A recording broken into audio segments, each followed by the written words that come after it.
మాకు తిట్లు పడిన డే అది. నాకు కాల్స్ మీద కాల్స్. నెక్స్ట్ ఏం పెడుతున్నారు అక్క, నెక్స్ట్ ఏం పెడుతున్నారు అని చెప్పలే, అని చెప్పలే.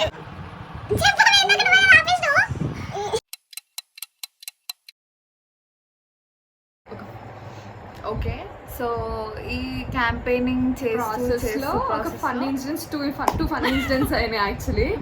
అసలు ఎట్లా అనిపించింది అంటే ఎంత నవ్వుకోవడం అంటే ఆ టైంలో ఫుల్ హారబుల్ వస్తుంది. ఫుల్ ఊకే గుర్తు చేసుకుని నవ్వుతా ఉంటాం.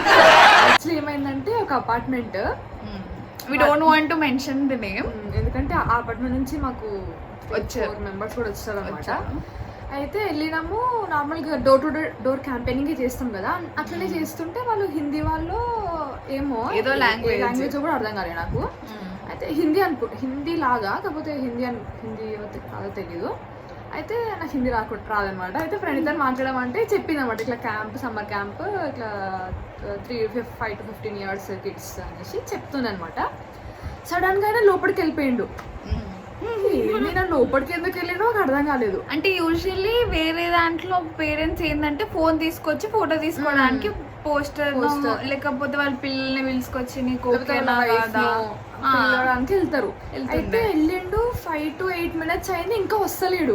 మేమేమో వెయిట్ చేస్తున్నాము. నాకు అర్థమైతలేదు ఏంది, లేకపోతే వెయిట్ చేయాలి లేదా, ఆయనకి ఇంట్రెస్ట్ ఏదో అర్థమైతలేదు, లేకపోతే మమ్మల్ని వెళ్ళిపోమని అర్థమైతలేదు, తీసుకొస్తాను అర్థమైతలేదు, ఏం అర్థమైతలేదు.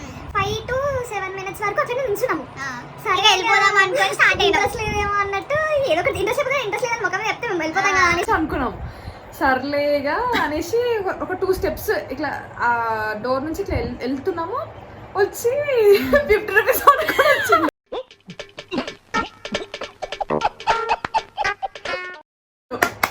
అసలు హైలైట్ తెలిసి ఇట్లా 50 rupees అంటే మేము ఎట్లాగా అనిపిస్తున్నాం మీకు. 50 rupees పట్టుకొని వచ్చేసరికి షాక్. 50 rupees అంటే ఏమనుకున్నాడేనా అనేసి మేము ఎట్లా కనిపించినాం. ఫస్ట్ థింగ్ అసలు ఎక్స్ప్లెయిన్ చేసింది మా హిందీలో. ఇంకా మేము సమ్మర్ క్యాంప్ అనే చెప్పినాము. సమ్మర్ క్యాంప్ ఎక్కడైనా బేసిక్ అయితే హిందీలోనే చెప్పేసిన తర్వాత యాక్టివిటీస్ కొంచెం ఇంగ్లీష్ లో డిస్క్రైబ్ చేసిన. నాకేం తెలుసు ఆయనకు ఆ బేసిక్ ఇంగ్లీష్ కూడా రాదని చెప్పి ఆయన అందులో ఏమనుకున్నాడు. పోస్టర్ కూడా పట్టుకొని ఇట్లా చిన్నపిల్లలు ఆడుకునే అవన్నీ బొమ్మలు ఉన్నాయి. అదే మేము డొనేషన్ బాక్స్ తీసుకొచ్చినామా, డొనేషన్ అసలు షాక్. 50 rupees పట్టుకురాగానే. దాని తర్వాత ఆయన ఫ్రెండ్ చెప్పి ఆయన ఫ్రెండ్ అవసరం లేదు మనీ నై చాయే అని చెప్పినాము. చెప్పి వెళ్ళిపోతున్నాము. నాకు షాక్ లో అప్పుడు నవ్వు రాలేదు, ఏంది అని అనిపించింది. దాని తర్వాత ఫుల్ నవ్వు వచ్చింది. అసలు నవ్వుతూనే ఉంటాం వచ్చే వరకు, ఇంటికి వచ్చే నవ్వు వస్తూనే ఉంది గుర్తు చేసుకోవాలి. అయితే ఆయన 50 rupees ఇచ్చిన ఫ్రెండ్ మరి ఎవరో వాళ్ళ ఇంట్లోనే ఉన్నాడు. డొనేషన్ నైట్స్ అయ్యే డొనేషన్ కాదు అన్నట్టుగా చెప్పాడు. వాళ్ళ లాంగ్వేజ్ లో మాట్లాడుతున్నాడు. మాకు అర్థం కాలేదు. क्या देखना पड़ रहा है, अच्छा है मैं अंधा हूँ. ఎంత నవ్వొచ్చిందంటే అప్పుడు అసలు ఫన్నీయెస్ట్ ఇన్సిడెంట్ అది. ఇప్పుడు ఆ అపార్ట్మెంట్ లో ఇద్దరు ముగ్గురు వచ్చారు కూడా students. So we don't want to name. అంటే హింట్ ఏంటంటే దాంట్లో ఆటో ట్రాన్స్పోర్ట్ కూడా యూజ్ చేసుకున్నారు అపార్ట్మెంట్ నుండి.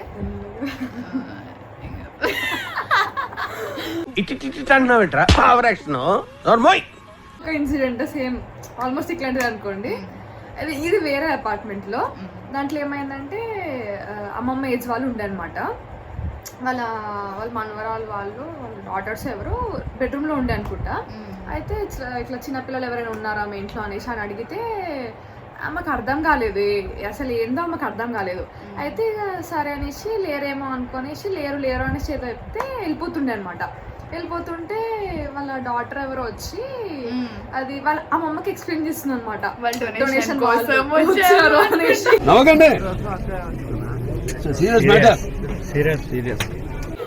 అప్పుడు నాకు వినిపించింది. అంటే మేము వెళ్ళిపోతుండే కానీ నాకు వినిపించింది. నేను మళ్ళీ రిటర్న్ పోయి డొనేషన్ అనేసి చెప్పిన. ఓ సారీ అనేసి చెప్పింది. అప్పుడు చెప్పిన సమ్మర్ క్యాంప్ సారీ అనేసి. కానీ ఫుల్ నవ్వు వచ్చింది. ఎందుకంటే లైక్ అన్నిట్లో చూసినాము, లైక్ అన్ని ఫేస్ చేసినాము. Okay, it was a good experience. Everything happens for a reason అంటారు. వీఆర్ జస్ట్ లెర్నింగ్ ఎట్లుంటారు మనుషులు, వాళ్ళ మైండ్ సెట్. సో క్యాంపెయినింగ్ మొత్తం క్యాంప్ స్టార్ట్ చేసిన తర్వాత ఫస్ట్ డే చాలా మంది పిల్లలు వచ్చారు. ఎందుకు ఫస్ట్ డే ఎక్స్పెరిమెంట్ గా అన్నట్టు ఏమో తెలీదు. 30+ ఉండే మన స్ట్రెంత్ ఫస్ట్ డే అది కూడా అసలు మేము ఎక్స్పెక్ట్ చేయలేదు. అసలు మేము 30 వరకు అనుకోలేదు. స్ట్రెంత్ మాది 15-16 ఆ రేంజ్ లో అనుకున్నాము. స్ట్రెంత్ ఈ స్ట్రెంత్ లో వస్తారు, సార్ అది ఈ రేంజ్ లో వస్తారనేసి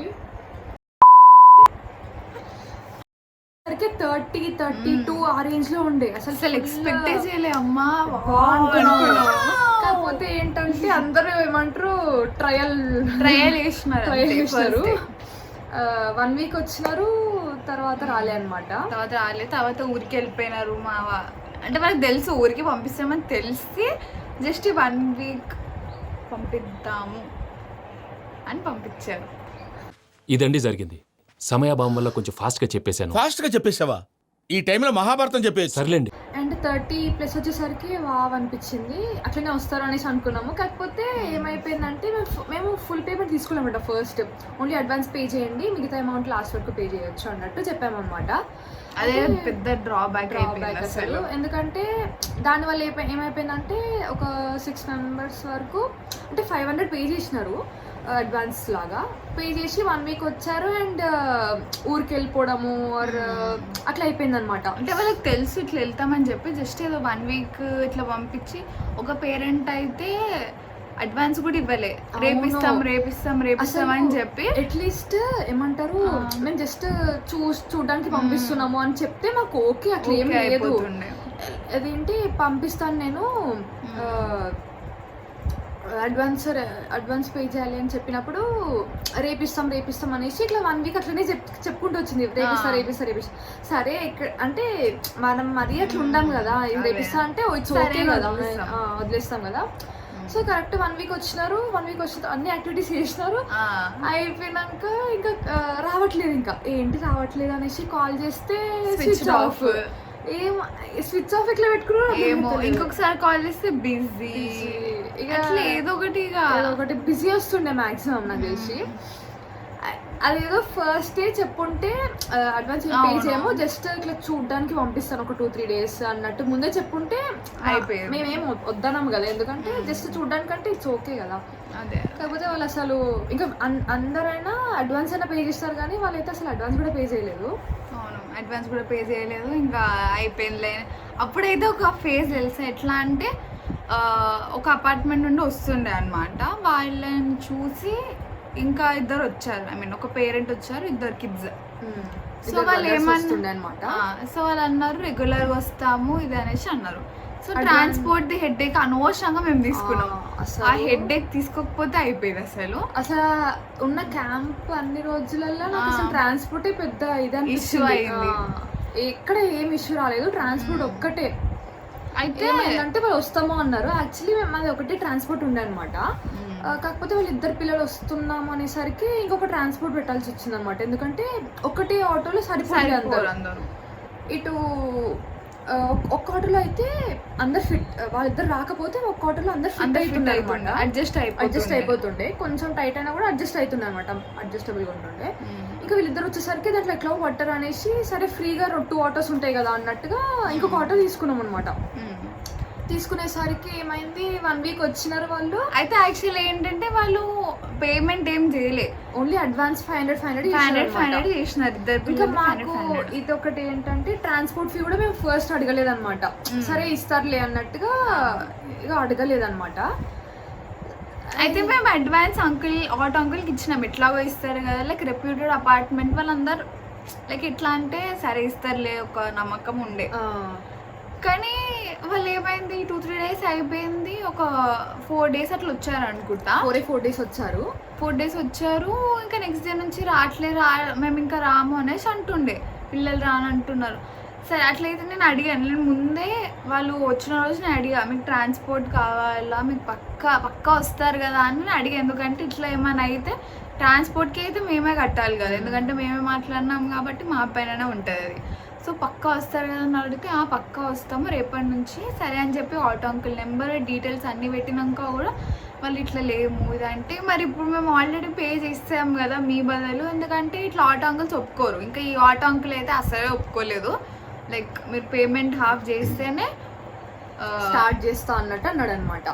సో ఏముంది ఇక వాళ్ళు ఇస్తారు కదా అన్నట్టుగా మేము హాఫ్ పేమెంట్ చేసేసాం అనమాట అడ్వాన్స్. ఇక 4 daysకి వాళ్ళు ఇక రామనేసి అనేసరికి ఇప్పుడు మాకు అంటే ఆ ఇద్దరు పిల్లల కోసమే మేము ఇంకొక ఆటో పెట్టాము కదా, లేకపోతే ఫస్ట్ ఆటోలోనే అడ్జస్ట్ అయిపోతుండే. ఇప్పుడు మళ్ళీ ఏంటంటే సెకండ్ ఆటో అంకుల్ కి అడ్వాన్స్ పే చేసినాము, ఇప్పుడు వద్దు అంటే అడ్వాన్స్ పోతుంది అట్లనే. సో ఇక ఏం చేయాలి అర్థమే కాలేదు. ఇక ఆంటీ తోటి మాట్లాడాము, ఇట్లా ఏమైంది ఇట్లా వస్తామని చెప్పారు కదా, వస్తారేమో డైలీ అనుకుని అట్లా మాట్లాడినాము. అక్కడ మాకే లాస్ వచ్చింది, మా దాంట్లో నుంచి మేమే ఆటో అంకుల్కి పే చేసినాము. మళ్ళీ ఆటో అంకుల్ ఏంటంటే ఇప్పుడు పిల్లల వైజ్ ఫీ కాదనమాట, నాకు ఎంతమంది వచ్చినా 4,000 ఇవ్వాలి. అంటే ఎంతమంది అంటే మినిమం ఇద్దరు వచ్చినా కూడా మీరు 4,000 ఇవ్వాలి అని చెప్పి రూల్. సో మేమేమనుకున్నామంటే సరే ఇట్లాగో 4 పిల్లలు వస్తున్నారు కదా దాంట్లో 4,000 ఇస్తాంలే అంకుల్ అన్నట్టు మాట్లాడమాట. సడన్ గా ఈ పిల్లలిద్దరు క్యాన్సిల్ అయ్యేసరికి మీరు అయినా కూడా 4,000 ఇవ్వాలి అంటాడు. అదే అంకుల్ అక్కడ ఎవరు లేరు కదా, నాకు తెలియదు అది. నాకు 4,000 అయినా 4,000 ఇవ్వాలని కూర్చున్నాడు. అసలు మాకు వాళ్ళతో ఎంత హెడ్ఏక్ వచ్చిందంటే ఆటో అంకిల్స్తోని, అసలు అనవసరంగా వాళ్ళకి నెంబర్స్ ఇచ్చి మీరే మాట్లాడుకొని ఇచ్చినుంటే అసలు అయిపోయేది. కానీ ట్రాన్స్పోర్ట్ ప్రొవైడ్ చేసినందుకే వస్తామన్నారు కాబట్టి మేము ట్రాన్స్పోర్ట్ది మేమే ఇనిషియేట్ తీసుకొని పైన పెట్టుకొని చేసినాం. మాకు వచ్చింది ఏం లేదు దాంట్లో, ఇంకా రివర్స్గా మాకే మేమే పెట్టినాం. అసలు మేమే పెట్టినాం. ఆ ఇద్దరు పిల్లలు రాకపోయేసరికి వాళ్ళ ఇద్దరు ఏమంటారు ఫీ కూడా మేమే కట్టాల్సి, మా దగ్గర నుంచి కట్టాల్సి వచ్చింది. ఇంకా అడిగితే మరి మీరే కదా ఏమన్నారు, కనీసం కొంచెం ఇవ్వండి ట్రాన్స్పోర్ట్ది అంటే, లేదు మేము ఎలా ఇస్తాము అంట. ఇంకా సర్లే ఇంకా ఏం చేస్తాము అనేసి లాస్ అనేసి అనుకున్నాము. సో నెక్స్ట్ ఏమైందంటే ఇంకా క్యాంప్ ఎండ్ అవుతుంది, ఫీజు అడుగుతానేమో ఇచ్చారు, సగం మంది ఇచ్చినారు. ఇంకా కొంతమంది కట్టకుండానే వెళ్ళిపోయినారు, ఇవ్వాలి పేమెంట్ ఏం రాలే. ఇంకా కొంతమంది ఏమో రేపిస్తాం అని చెప్పేసి అట్లా డీలే చేసినాం. ఒక మేజర్ మాకు తిట్లు పడిన డే అది. అయితే ఆ రోజు ఏమైందంటే నాకు ఎగ్జామ్స్ అవుతుండే. సో నేను కాలేజ్లో ఉండే, ఎగ్జామ్ అవుతుండే. కీర్తన ఆ రోజు చూసుకుంటుండే. నేను ఒకదాన్ని, నా ఫ్రెండ్ వచ్చింది అనమాట. సో ఏమైంది, మార్నింగ్ వచ్చినాడు ఆటో అంకుల్, నేను మధ్యాహ్నం రాను అనేసి ప్రణీతకు కాల్ చేసినాడంట అది చెప్పడానికి, ఆ మ్యాటర్ చెప్పడానికి కాల్ చేస్తే మా కాలేజ్ ఎగ్జామ్ రాసి ఇట్లా లేపుతా అసలు అయినా నేను లేకపోతే నాకు చేయాలి కదా, చేయలేదు. యాక్చువల్లీ ఇట్లా ట్రాన్స్పోర్ట్ ఇక్కడ నుంచి కుషాగర్ నుంచి వస్తుంది కాబట్టి ట్రాన్స్పోర్ట్ కాల్స్ అన్ని ప్రణీతనే మాట్లాడుతుంది అనమాట. సో ఆయన దగ్గర నా నెంబర్ కూడా ఉంది, కాకపోతే ప్రణీత కాల్ చేసి ఇంకా వదిలేసింది అనమాట. అయితే నేను 1:10కి అట్లా 1కి క్యాంప్ అయిపోతుంది, 1:10, 1:15కి కాల్ చేసిన అంకుల్కి, ఏంటి ఇంకా రాలేదు, 1 వరకు వచ్చేస్తాడు అంకుల్, ఇంకా రాలేదు ఏంటి అంకుల్ టైం అవుతుంది కదా అంటే, అదే రానని చెప్పడానికి కాల్ చేస్తే కాల్ లిఫ్ట్ చేయట్లేదమ్మా మీ ఫ్రెండ్ అని అన్నాడు. అట్లయితే నేను ఉన్నాను కదా అంకుల్, నాకు కాల్ చేయాలి కదా అంటే అయితే అదే అమ్మా అనేసి అన్నాడు. ఇప్పుడు సడన్గా రానంటే ఎట్లా అంకుల్, మార్నింగ్ అనే చెప్పాల్సింది కదా, మేము వేరే ఏదైనా చూసుకుంటుండే కదా అంటే, అదే అమ్మా అన్నాడు. అప్పుడు మాకు కాలేజ్ అప్పుడు కూడా ఇబ్బంది ఏం జరిగింది నాకు ఇప్పుడే తెలియాలి తెలిసి తీరా. అంటే నా కాలేజ్ అప్పుడు నేను ఫైనల్ ఇయర్ అప్పుడు ఈ ఆటోలో వెళ్ళిన అనమాట. ఫైనల్ ఇయర్ ఓన్లీ అప్పుడప్పుడే ఉంటుంది కదా కాలేజ్. సో ఈ ఆటోలో ఒక 4 ఫ్రెండ్స్ మాట్లాడుకుని ఈ ఆటోలో వెళ్ళామన్నమాట. కరెక్ట్గా ఫీజు తీసుకున్నాడు. లాస్ట్ మంత్ ఎగ్జామ్స్ సెమ్ అవుతుంది, కరెక్ట్ ఎగ్జామ్స్ టైంలో హ్యాండ్ ఇచ్చిండు. ఎట్లా హ్యాండ్ ఇచ్చి కరెక్ట్ ఎగ్జామ్స్ టైంలో అసలు ఎట్లా ఎటు పోతాం ఆ ఎగ్జామ్స్ టైంలో కరెక్ట్గా. అది ఆల్రెడీ డౌట్ వచ్చింది, అంటే ఇలా వద్దు అనుకున్నాము, నేను స్టార్టింగ్ నుంచి అనుకుంటున్నా, కాకపోతే లేదమ్మా క్లెయిమ్ చేయను అని చెప్పాడు. మా ఇల్లు ఇక్కడ నేను తెలుసు అందరికి అనుకుంటే కూడా చెప్పినాను. సర్లే అప్పుడు అంటే అప్పుడు ఆయనకి ఏదో ఇష్యూ కూడా, ఆయనకి ఏదో ప్రాబ్లం కూడా ఉండే, అండర్స్టాండబుల్. కాకపోతే ఇప్పుడు ఆ క్లెయిమ్ చేయను అని చెప్పిన అనమాట. మరీ అన్న అట్లా అస్సలు చేయకండి అంకుల్, ఎందుకంటే పిల్లలు మేమంటే ఇట్లా వెళ్తాం కానీ అనేసి అని చెప్పాను అనమాట. అట్లా అస్సలు చేయనమ్మా అనేసి అన్నాడు. అసలు హైలైట్ ఏంటంటే నేను ఎగ్జామ్ ఇట్లా రాసి వచ్చినా నాకు కాల్స్ మెసేజ్ నేను ఏమైపోయింది అనేసి నేను అనుకుంటున్నా. జస్ట్ ఒక లేను కదా ఏమైపోయింది, ఒకటే కాల్స్ మీద కాల్స్ ఇస్తే నాకు ఫుల్ టెన్షన్ అయ్యి కాల్ బ్యాక్ చేస్తే వన్ పేరెంట్ మాట్లాడి ఇట్లా లేరు ఇంకా రాలే ఏంటని చెప్పి నేను సరే నేను మాట్లాడతా అని చెప్పేసి కీర్తనకి కాల్ చేస్తే కీర్తన లిఫ్ట్ చేయలేదు. మళ్ళీ చేసినా అప్పుడు చెప్పింది అరే ఇట్లా ఆటో అంకుల్ ఇట్లా చేసిన అంటే. అయితే ఏమైందంటే ఆ రోజు సెకండ్ ఆటో అంకుల్కి దాంట్లో ఉన్న పిల్లలు రాలేదన్నమాట. సో సెకండ్ ఆటో అంకుల్కి కాల్ చేసి అంకుల్ ఇట్లా ఫస్ట్ ఆటో అంకుల్ ఇట్లా లేకుండా బయటకు వెళ్ళాడంట, మీరు దగ్గరలో వస్తారా రాగలుగుతారా అనేసి అడిగితే లేదమ్మా నేను బయట దూరంగా ఉన్నా అనేసి అన్నాడు అనమాట. ఇక ఏం చేయాలి అర్థమైతలేదు. సరే అనేసి ఒకసారి ఫ్రెండ్తో కాల్ చేసి ఆటో బుక్ చేద్దామా అంటే మళ్ళీ తెలియదు కదా ఇప్పుడు, అంటే ఇద్దరు పిల్లలు ఉన్నారు, ఈ ఆటో బుక్ అది అంత సేఫ్ కాదు, ప్లస్ పేరెంట్స్ కూడా అట్లా వద్దు అంటారు అనేసి సరే అనేసి యాక్చువల్లీ ఒక మిస్టేక్ ఏం చేసిన అంటే నేను వాళ్ళకి ఇన్ఫార్మ్ చేయాల్సింది, ఇట్లా నేను ఆటో అవైలబుల్ లేదు నేనే దింపుతున్నాను అని చెప్పాల్సింది. కాకపోతే నేను చెప్పలేదు అనమాట. నేను అసలు ఇంకే ఆటో అంకుల్ని అడిగేసరికి 120కి అట్లా స్టార్ట్ అయిపోయినా. సర్లే ఏముందిలే 130 వరకు వెళ్ళిపోతలే అన్నట్టుగా వెళ్ళిపోయేసరికి నేను అసలు వాట్సాప్ నాకు కాల్స్ నేను కరెక్ట్గా ఒక పాప ఇంటికి